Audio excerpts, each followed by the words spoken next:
first, what I would consider a failure of my intentional homesteading year is that it is August and we have already had to give hay because we did not get electric fence, or we just didn't prioritize pasture maintenance in a way that would allow us to go at all into the fall without giving hay.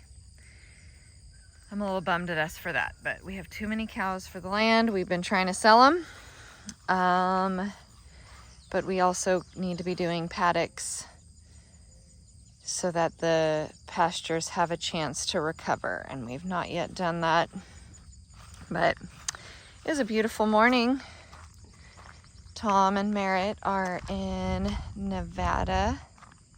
Gage and Cadence are recovering from our very, very early morning yesterday, taking them to the airport.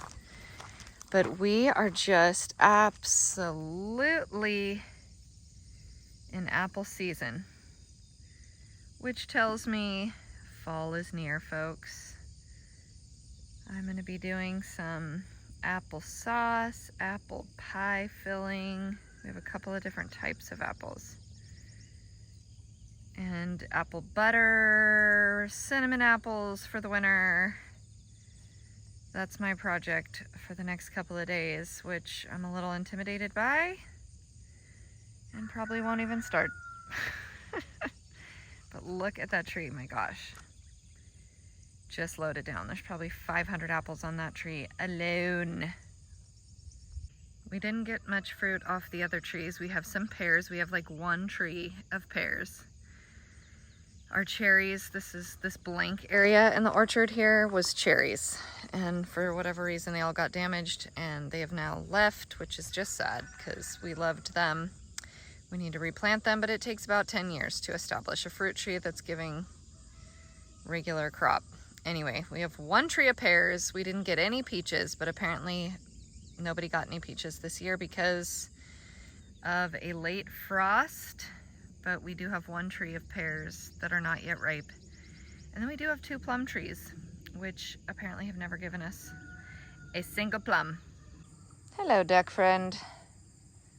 He is flying solo today. His ladies, we did lose the other male duck, which is very sad, but kind of what happens to ducks. Although these guys do have spikes on their, I don't know if you can tell, that they have spikes on their little paddles, and so they're supposed to be a little bit better with predators, but we definitely lost the other boy because he was attacked by something.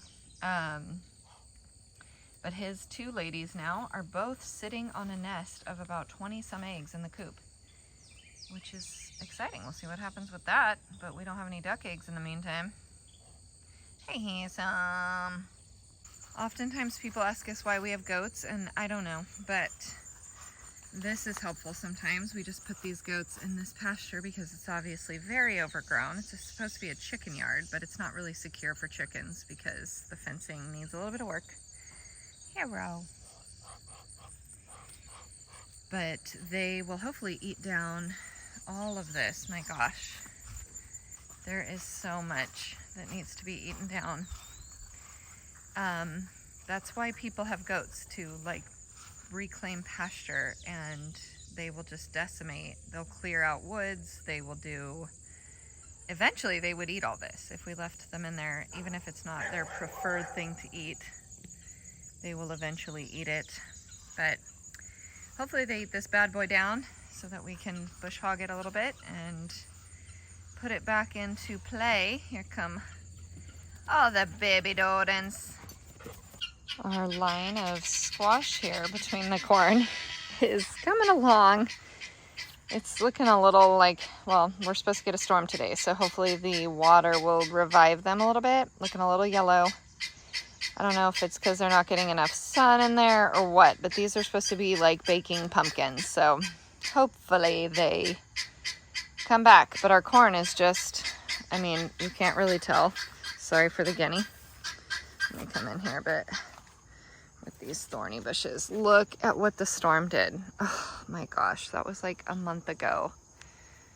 just laid down so much of our corn, randomly like on the interior of the corn. But all of this is laid down. I don't know, it's still tasseling. We're just gonna leave it. I did pull some that had fallen obviously into the middle here.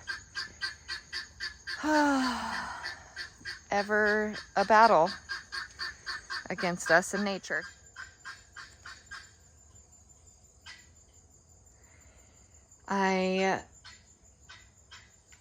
We're still battling the rot situation on the tomatoes, even now. We haven't gotten a single, you know, purple Cherokee tomato like that. They all rot before they get to maturity. Oh, so that's exciting. I don't know, maybe we don't have enough soil. Still an experiment. We have so much basil, I do believe that everyone will be getting pesto for Christmas. So much basil, which I love it. It smells so amazing. And we've been making bruschetta with the fresh sourdough and our tomatoes. And I can't wait till I can make fresh mozzarella and we'll just be perfectly homegrown bruschetta.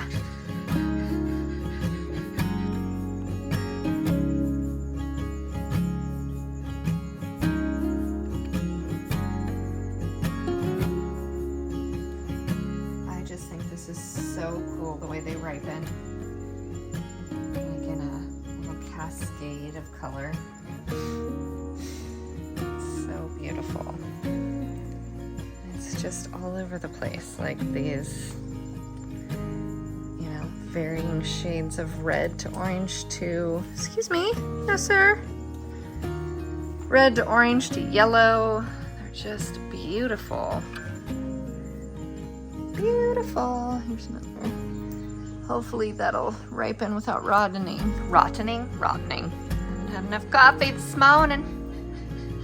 So pretty. Lots of tomatoes coming in now. Praise the Lord. And often I forget a bowl. Alright folks, we've got our tomatoes ready. I'm about to make some breakfast. This is just a basic loaf I made with this healthy flour here, and it's pretty good. I'm gonna try to make sourdough out of this because sourdough is definitely the winner.